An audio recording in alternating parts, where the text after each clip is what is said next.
Andrew McCART, IFL TV, in association with MTK Global. I'm here in Liverpool ahead of Grant Smith versus John Ryder, but with me I've got the big man himself, David Price. I mean, at the press conference you spoke about how more confident you are after the Dave Allen fight. I mean, what can we see? What kind of David Price are we going to see on November 23rd?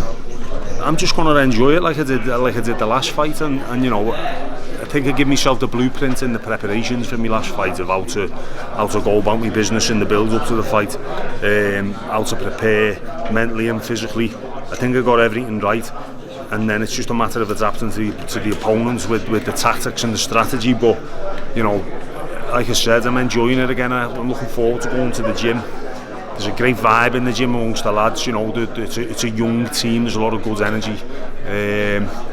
So you know, I'm expecting to build on the performance. You know, I want to look good again. I mean, the priority is to get the results, but you know, in this game, it's always good to look good as well. So, but I just want to keep winning, keep trotting them wins up, and then I'm sure the big one will come, which would be the biggest fight of my career. You know, I'll get a big opportunity. What kind of opponent are we hoping for on November 23rd? I mean, Dave Allen was a good, obviously big name for you. Yeah. Back out in, I think it was July there. What kind of opponent can we expect? Do you know what, I asked Eddie before, and he said he's going to get a list over to MTK, but you know, you definitely want something you can get my teeth into, that's for sure. I think the days where you get a knockover job to come in and you know they look out of shape, they are out of shape, and it's a 60-second job, they're long gone. Every time I've fought on a matchroom show, Eddie's made sure that he's put something in front of me, which you know, obviously get me up for it and bring the best out of myself, and I'll demand that myself as well. You know, I want to keep progressing. I don't want to stand still. It's too late in the game for that for me. You mentioned the big names here. Like obviously, we know who the top 4, top 5 maybe on the division.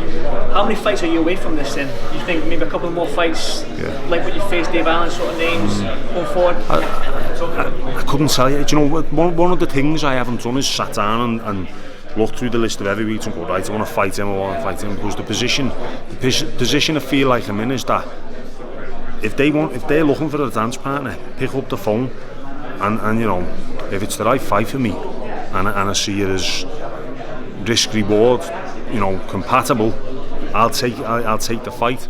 I've been offered big fights since the Dave Allen fight, but they haven't been right for me at this time, in my opinion. So you know, we'll take smaller steps, and then I think 2 or 3 fights.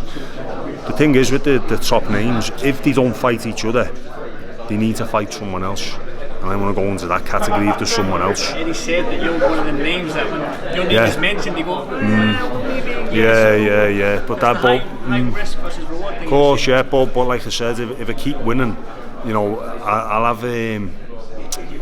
have credibility in my own right, and it won't just be picking someone out to come in as the opponent. I'd be bringing something to the table as well, if you know what I mean. Wouldn't just be getting an opportunity given to me. I could say, well, look, I've won my last 6 fights. I'm in a great run of form.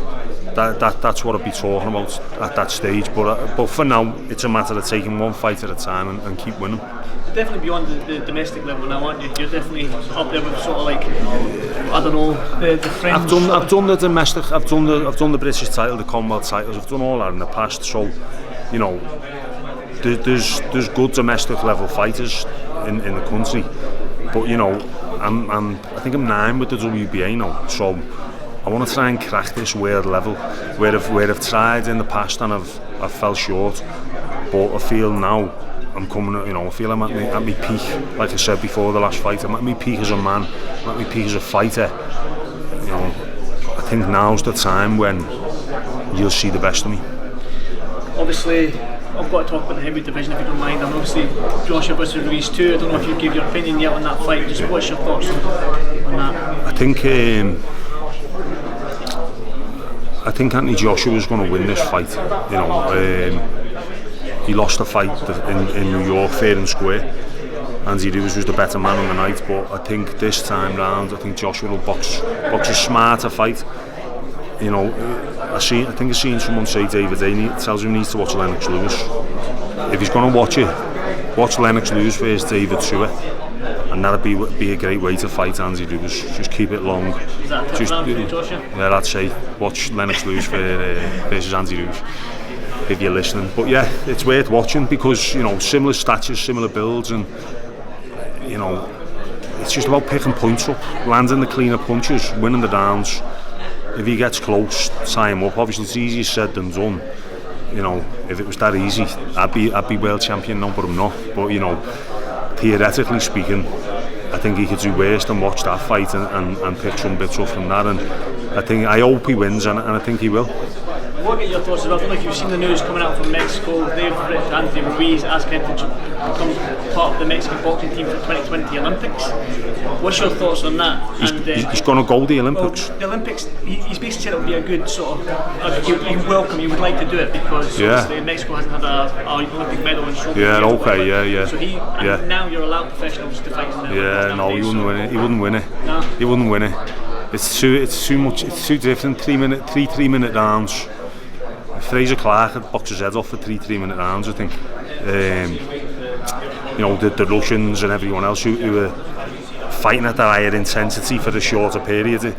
He's too long in the tooth to go back and do 3-3s at a high pace, I think. But you know, it's interesting. It's madness. No, I wouldn't do it because I'd same reason. I'd go and probably get beat, you know, by an amateur, and how does that look? But and it's because it's that far gone. Your whole energy system towards fighting's changed for the longer rounds and everything else. But and I've done the Olympics, haven't I? Where is it? The next Olympics? Tokyo, yeah. No, I wouldn't do it. No. For Fraser Clark's going to win the gold, isn't he, for England, for Great Britain anyway. Good stuff. Yeah. Finally, obviously, you're fighting out at Liverpool at the M&S Arena. I think that's what it's called now. Yeah. Eddie was still called the Echo. That's what I said at the first press conference, the hardest part for everyone is to stop calling it the Echo, and then 6 months later, Eddie's like, yeah, the Echo this. It's just stuck, isn't it? What can the fans expect? What can the fans expect from you going into this fight? I mean, you said your confidence is high nowadays. Yeah. I don't know, to be honest. I mean, they can expect a good performance, but you know, I think on my day I'm one of the most skillful heavyweights out there.